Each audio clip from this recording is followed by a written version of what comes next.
focalisé sur bataille économique na diplomatique oyo Fachi engagé na Chine na Hippolyte Kana.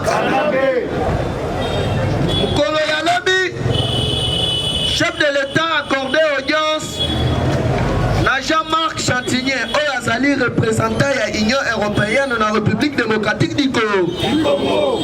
UDPS Sabifa accordé audience na Madame Jessie oyo azali ambassadrice ya États-Unis na niveau ya Union Afrique. Tolobate tolobate. Topazate. Politique est combien elle? Oyo bango balukaki bakosilisa ya. Mais avant na yeba que non. Président ya Cour constitutionnelle abandaka musala te asali nini? Lobi bazalaki na réunion. Na Monsieur Gilles Alengeti, IGF, balaki na réunion, na DG ya ADR, IDPS viva, filme bandagate sali nini? Ba dossier nyonso sensible na messe, oyo bango balukaki bakosilisa ya. Fachi abengi na famille na ye bakutani. Alobi mutu akomeka pour intervenir na dossier moko songolo pakala. IDPS viva, ye mutu akokota bolo. Eza na ba conseiller mutu ali kotambola otenonga na tindie onga na tindie kende kwa jure na likambo moko songolo pakala akokutana na justice na zelana et puis na kozala posa ya ba preuve de que Japon bala moko na viré na présidence ande. C'est pour leur dire que à bientôt tempête est commis déjà. Très bien. Oyo my camera ebisaki bango. Voilà. Mais pourquoi Mukolo Yalobi, chef de l'État, ayambaki représentant ya Union européenne, na niveau ya RDC, na ambassadrice ya États-Unis, na niveau ya Union africaine. Il ne peut se vivre. Ayambaki bangona no ya liboso, ezalaki poète, ezali na bataille moko économique. Après avoir comporté bataille politique, Facha komi sikoyo na phase ya bataille économique. Il ne peut se vivre. Bataille économique ezali nini? Kabila avant a quitté le pouvoir à se permettre que changer code minier incertain le 9 mars 2018. Les a changé code minier wana ezalaki na intérêt yaba asiatique avec comme objectif va détrôner États-Unis na place ya grande puissance. Il ne peut se vivre. Yali na magazine moko forme basali ba investigation concernant guerre oyo composée entre Chine na Corée du Nord, balobi États-Unis muto comporté yango parce que bango na fabrication ya ba armes nucléaires basakana raté. Il ne peut se vivre. Qu'est-ce qui va se passer? Boyoki envoyé aux États-Unis na niveau ya Grand Lac. Alobi tozali ko encourager Félix Antoine Tshisekedi Tshilombo n'a pas de fer oyo engagé na Chine. Il ne peut se vivre. Les Rosali Koyoka, Albert Youmalobi, na espace il y a 10 ans, donc Kobanda 2008, Kino 2018, RDC et Bandaki ko perdre uniquement na Jekamine 6,5 milliards de dollars américains. Alors que Tozali na réserve ya île Chikolobwe, Ezali réserve ya Iranium, il ne peut se vivre. Parti au pouvoir vivre. Parce que Iranium n'a dit ça ya RDC, yali Iranium oyo soki basali ba minduki, soki basali ba bombe. Déchet na yango wana basali la yango ba antibal. Il ne peut se vivre. Et puis na monde ezali kaka na République démocratique du Congo. Il y a maintenant des contrats cachés oyo Kabila signaki na ba asiatique. Premièrement, Ponako ravitailler tant qu'on fournir bango iranium en désordre, cobalt en désordre, de sorte que comme on a une grande puissance sur le plan économique, Chine a comme une grande puissance sur le plan économique, avec les États-Unis da. Facho tant que mon amaele a des péchés qui envoyé naïe spécial. na niveau ya conseil ya sécurité ya Nations Unies oyo babengi na kombo Pascal Nyembwe IDPS viva okamati Belgique, Angleterre, France, Russie balaki na ba usine ya raffinerie ya or ya cobalt ya uranium na niveau ya Rwanda. Alors que Rwanda est moko azali na ba matière Rwanda IDPS viva ba usine wana et se retrouver kuna na lolengeni administration américaine ba dépêché ambassadrice na bango na niveau ya Union africaine. Union européenne batindi Jean-Marc Chantigny IDPS viva pour na ba intérêt na bango sur le plan économique nucléaire na République démocratique du Congo. Bazali na choité, il faut pas appuyer mandat ya son excellence Félix Antoine Tshisekedi Tshilombo. IDPS viva yango boyoka ki lobby communiqué ya Jean-Pierre Mbe alobaki nini toloba te nazo ebisa bino ke non sikoyo politique combien le tongola loboko kanga ba IDPS viva toyebisaki bango nyonso ke no bakotuna nguna boya kata sa nini alobi tuna même alobi na bango nini nazo ebisa bino politique combien de avant de commencer na développement ya sujet na biso awa yoka communiqué ya Jean-Pierre Mbemba. Pour Jean-Pierre Mbemba, il est très tôt d'évoquer les élections.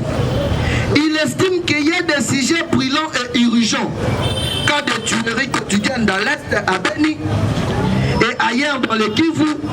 Avant de parler de 2023, il faut d'abord commencer au préalable par résoudre cela.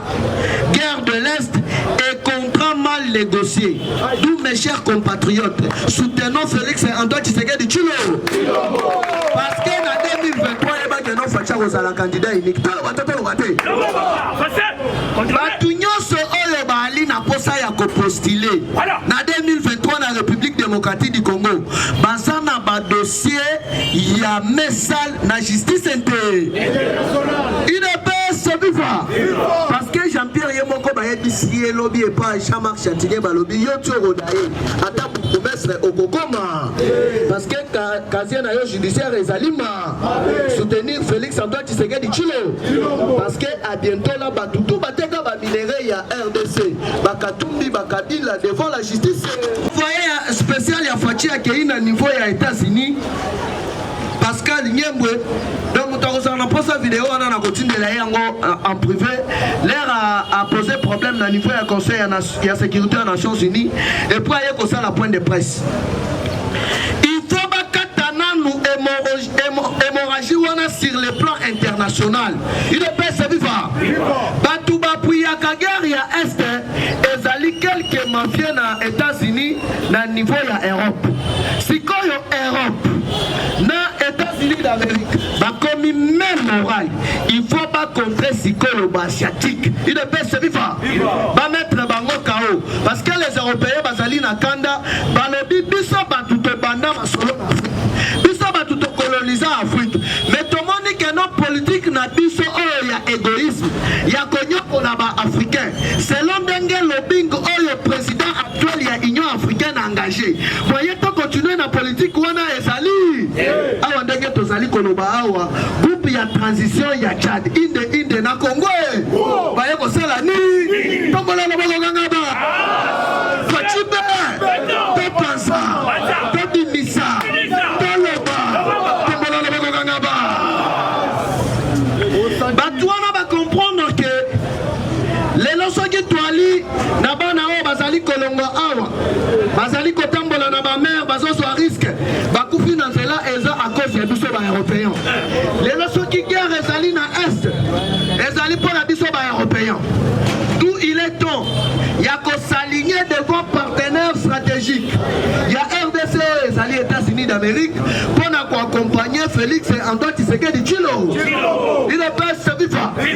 Alors que Hippolyte Kanam a signé un contrat avec la Chine, Balobi Ezali estimé à 250 milliards de dollars américains. Et ça qui mitema mabe RDC toali na budget yako awa siko yoka chef de l'État engagé ba cabinet ya lobby international a contacté ya liboso Dominique Strauss-Kahn, ancien directeur ya FMI. Il est pas vivant. Yami Balé a accueilli Kokutanana Christine Lagarde. Oya Salakape, ancienne directrice ya FMI. Il est pas vivant. Parce que FMI na Banque mondiale, bango ba contrôle la transaction nyonso ya bambongo na monde. Il est pas vivant. Si quand on a niveau ya Asie, aujourd'hui Émirats Arabes Unis, aujourd'hui Qatar, aujourd'hui na pays moko boyona Arabie Saoudite, bango bazalaka contre la Chine, politique na bango na Corée du Nord. Si quand maye matali na no ba transaction na ba bien il y a un régime criminel, ba bomba na bamboka na bango, voilà qui va soutenir ba partenaire na bango États-Unis da. Les fatia qui na niveau ya nini ya Qatar, ba remettre une liste, il y a ba criminel nyoso économique. Il est pas vivant. Chine aye na ebandelina nous atindi ministre na bango ya affaires étrangères. Baya bakutana na yo komona ka ministre ya affaires étrangères ya Chine aye pamba pamba. Il est pas vivant. Mais ministre ya affaires étrangères ya Chine aye inde kokutana na fache. Oteno comme quoi denge saliwa na tala na prédécesseur na yo to signé du partenariat ya ko exploiter ba minerais et puis contrat les alliés à 220 milliards de dollars. Denge saliwa na to soldat qui derrière nini ya liboso to pesa qui na nous branche ya liboso 70 milliards de dollars. To lingi to continuer na sens wana. Facha tangi contrat ba komi na hi. Il est pas sa viva. Atali a étudié yango a lobinga makambo oyo na yebi yango. Politique na bazalaka na kingaka. Donc ne bolanda ye kuna bofila. Mais c'est le peuple da. C'est le Congo da. Et il n'a raté salinine. Il est pas sa viva. Ce que mon ni moi na soso azali kovimba na yeba ke non maman na ya salina si. Directeur général du Pentagone, cher combattant Zagoïna. Alors, s'il faut déclencher la 3e guerre mondiale pour la République démocratique du Congo, il n'est pas sa vivant. Si tous les pays collaborateurs, il y a États-Unis d'Amérique, il y a niveau il y a Afrique. Si il y a Faché, awa ndenge na likoye bisabino awa kalamingite 12 pays naba armée na bango baso bana kokita estande ba destituer plusieurs gouverneurs oyokaki batu basali makelele te mais ba destituer Zoé nali komona batu basali kosala ba makelele alors que Zoé a signé contrat oyo ba découvrir na Singapour il y a 45 milliards de dollars américains. Yo gouverneur ont signé ma partenariat wana président yebi yango te na lolengeni. Il est pas savifa. Aye awa comme un aéroport na lingina zonga mina tafuta kurudia kutanganika ABC okokende epai. Salana nu a yebe. Il est pas savifa. Nani ayebi te que non papa Tshisekedi bachaye na résidence. Nani ayebi te que non baboma général colonel Mamadou Nda. Batuwe wana ezalaki politique na. Mais Fachi ye akobomate akokende na ye pa ite mais ezali justice Congo. Nazo kende malembe déjà pour la chiter. Nini wa kolekana. Chine moni kano Kabila a escroqué. Mais selon déjà plus denye bandaki okendele mbongo oyo bango ba dépasaki ba bénéficier na yango déjà triple fois parce que intérêt tout ce qu'il faut pas attaquer ba contrat wana mal négocié na niveau ya assemblée nationale nabi yango boyoki bana ba bandaki ko préparer ba marche o ba sala ba marche mais ceux qui ba bandi makambu ya ba marche bango ba bandi na est biso na ouest bango ba bandi na nord biso na sud to kutani to sali dema il est pas viva Awa Sikoyoka. Tous les anciens collaborateurs, il y a Hippolyte Kanambe voleur. Bandimi ko collaborer na justice. Awa yeba kano ministre Nyonso oyo azalaki reconduite na gouvernement ya Ilukamba Muyi. Lobby si la lenguette a sali point de presse. Tolo bate. Eza ya Royinda. Les romani batwana ba reconduire bango donc balandeli raison na bango nyo. Tolo bate. To panzate. Awa ko comprendre siko keno communiqué officiel il y a un an na DGM. Ba interdire Ilukamba. Na ba ancien ministre Nyonso atalufu bakokoma. Il est pas salufa.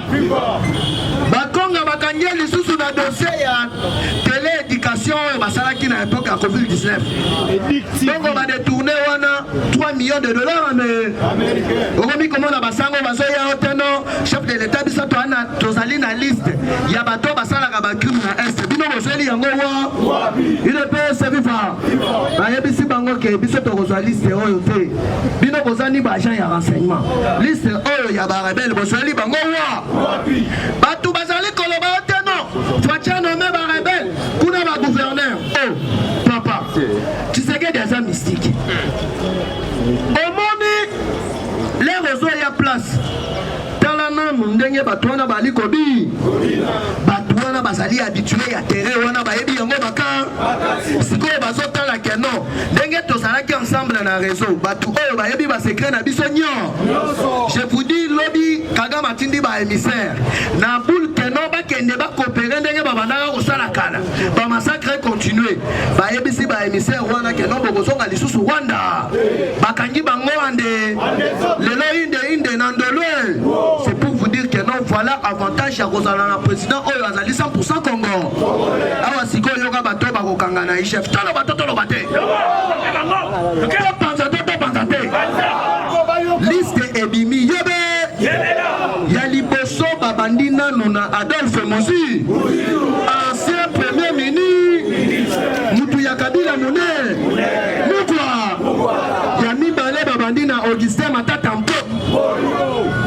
Il est pas ce vivant. Tantôt pouvoir vivre.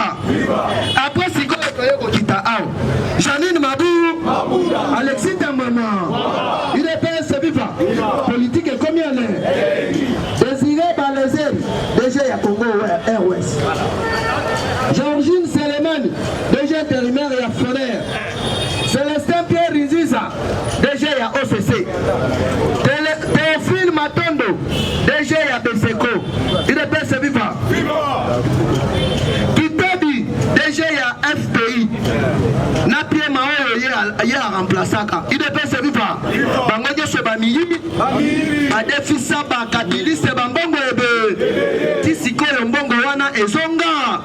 Il est bien vivant. Okamati Okiti Awa. Allez à tout. Nazoe Bisabino que non liste Salimuna. Eh bango basi balukaki bagosi lisaya. Pendant que Soukissa, États-Unis a sali déclaration. Voilà. Alobi bazali prêt à engager la 3e guerre mondiale pour la République démocratique du Congo. Et puis tant que va récupérer na nous ba intérêt ya peuple congolais na ba intérêt na bango parce que le monde diplomatique, le monde politique et le monde qui a intérêt. Tant que va récupérer na nous bilo ko wana tête c'est que ya kozala kaka prêt. Et puis ezali nango transition sans Kabila. On reçoit l'opposition tchorole. Gaïna binolo. Ah, Nzambe. Gaïpe l'eau. Merci.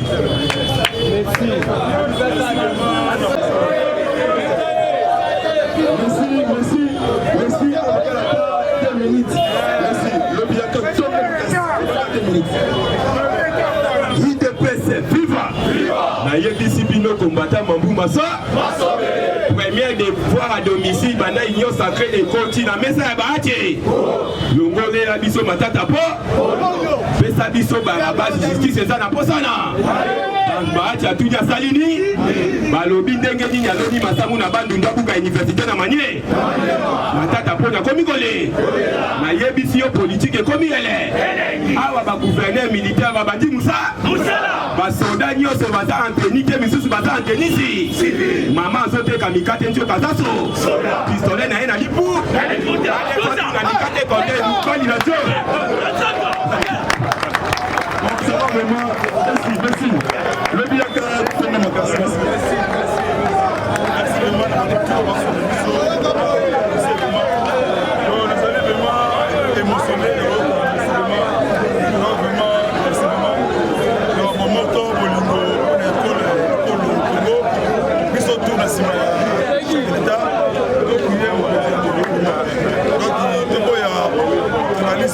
Moment où l'Union fait la force vraiment, il pourrait être qu'un des Casemiro des places des centres à Makala vraiment, il va pas quitter vraiment arrestation à des autres, pour qui m'ont encore libre, pour qui procurer, pour qui est déjà bien que, pour qui Messi dengue pour tirer. Donc je vous assure de vous, cette semaine, samedi, il y a des tapettes, il y a 12 pays d'Afrique, comme ça pour soutenir armer loyaliste la première école FARDC pour remettre fin à territoire il y a RDC. Donc merci vraiment à Diamboka, donc il peut y avoir au décréter état de siège, autour à s'opposer contre état de siège à Zali Congolais. Parce qu'un vrai Congolais faut un état de siège. Parce que tu es vraiment oreille, la bande qu'on a vu ça, il y a bien vraiment. On a été instrumentalisé, on a été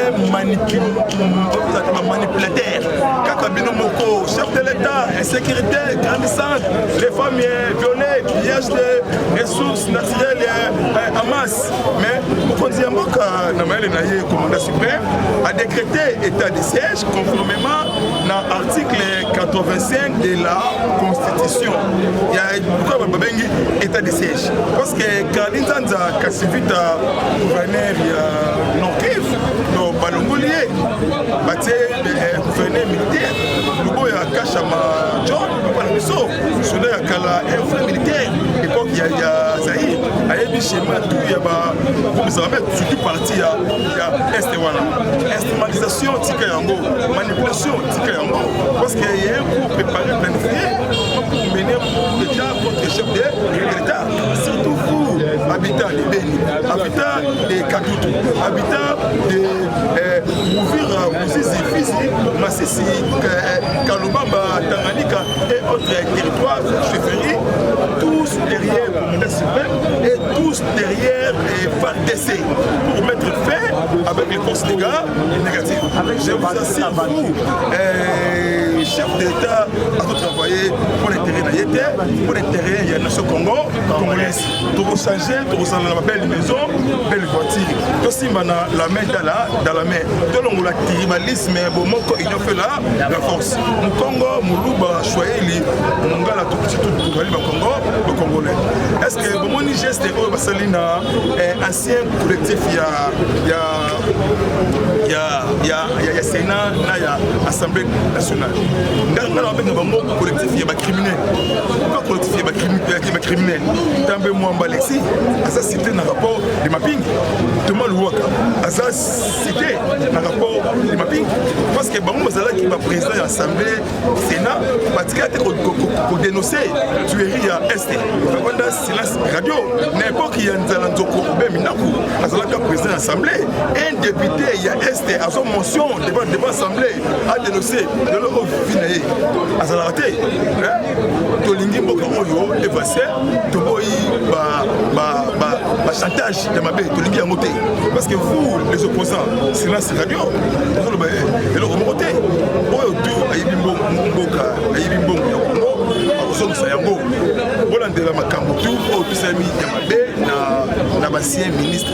Le col Gilles Alingete, déjà à ABC, déjà, pas d'interdiction, il y a un ministre Sorta, Obabimi, le gouvernement Ilunga.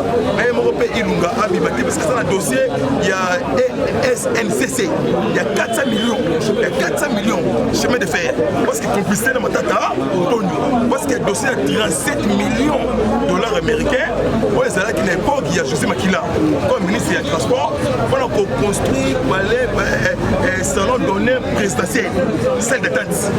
Hervé, bon, on a Ikenawa, bon, il y a Gopas, en français détournement. Plus de 225 millions de dollars américains pour envoyer les bandas, 50 $, payer le pays 30 $.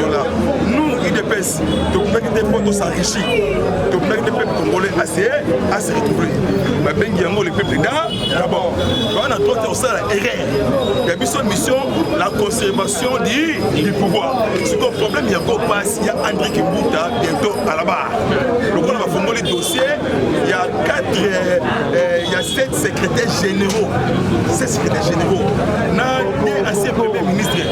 Donc Matata Pogno et Bruno Dibala. Dibala pour nous dire Akende parce qu'il y a détournement et salaire et pas fonctionnement. Dans la papa la mission Jean-Pierre et Liaou. L'homme Liaou tu peux poser Pierre. On a construit. Donc, le bar réhabilité bâtiment et la fonction publique. Donc, depuis 1956, c'est pour la nettoyage sec. Donc, on peut sa fatigue confiance. Donc, on est Ekobonga. Il y a besoin de citer la 9000 écoles fictives. Place d'ailleurs dans la prison Yamaka. Tanganyika, c'est là qu'il y a un cause stratégique. Il y a Rwandais, Ougandais, Tanzanie, Ougandais. Parce qu'il est frontalier avec les pays voisins. Parce qu'il est destiné pour balkaniser complicité na Kabila. Donc Kabila a la place en Kinité. Donc à BBC via jeunesse congolaise. Des fois si il y a des conséquences, et puis c'est laissé le pays voisin. Il y a un âge chez les parents, il y a un péché. Il y a un âge de France de Shanghai, Moutuka Angolo, Inzo Angolo. Mais tout ça c'est Kabila, complicité, Naba, Mobutisté. Comme il met ses allées à tout. Évariste Bouchard, vous avez fait professeur. Dossier, il y a comme on a ça vous allez faire au territoire. Plus de 84 fausses communes. Salama, Nanganda, Nandesha, Nakatoka. Nayo, la combo Chadari. On ne peut pas Boukéi. Votre Robert a pour la chef d'État. DGI est triplé fois 3. Les essais sont passés. Depuis ça, il y a des milliers de dollars américains. Mboka Oyo, toujours comme on a budget calamité, atteint 500 milliards. Il y a des kabilistes devant la banque belé. Kabila a signé un contrat diabolique, un contrat satanique avec les Asiatiques pour détruire notre nation. Pour l'intérêt, il y a des pays voisins. Contrat à 30 ans. Quel contrat? Il faut vraiment qu'on vraiment, ce contrat est bien pour l'intérêt du peuple congolais. Merci vraiment, diaspora, surtout Bolingo, Bomoko, pour le Congo, Maman Dimanche, la Belgique, même moral, même esprit de logement, exactement. Mon numéro est ici, WhatsApp, plus 243 97 360 50 14, vraiment, même moral, même moral, vraiment. Merci vraiment, on répond à tout. Ciao. Peuple congolais, vos sanaté, ça y est, moi dans tout ça, maman le yembo, la diaspora, vos soyez là quoi. Lukuta monene,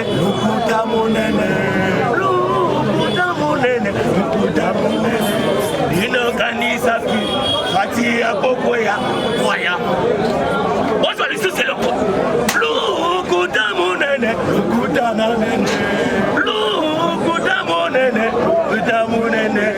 Oya kanisa ko fati ya kokoya waya una ni tolobi bongo bokanisa ki ke ese bino bokota banakala eko sila te nango bazobele la matuza contrôler tous les 4 coins yo kanisi fati beto ayo kakate ayo kaka matuza la kesalite azali ko contrôler tous les 4 coins ya Congo bokanisa ki ke ese bokanisa ki ke black ezali les black ezali si beton frappé bango imbécile abosiki ndabika atabolobi abosili banga yakalo merci lelo na mboka oyo quand vous voyez des gens en train de vous dire que non le gouvernement Samalkonde serait incapable de récolter plus ou moins 36 milliards dans 3 ans au Etikali, c'est parce que quand il dirigeait le pays, Moussoudou avait interdit l'UGF qui est une structure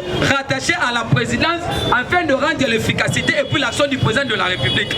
Et maintenant, à l'époque, Moussoudou a fait incliner l'UGF pour Nketaka dans l'entreprise de la régie financière. C'était par quelle intention? C'était pour lapider les caisses de l'État. Et maintenant, le président de la République actuelle a eu à nécessiter l'UGF. Aujourd'hui, l'UGF est en train de traquer tous les criminels économiques, les criminels financiers. Nous avons la capacité. Parce que nous allons prouver au monde que non, l'impossible n'est pas congolais. IDPS est vivant.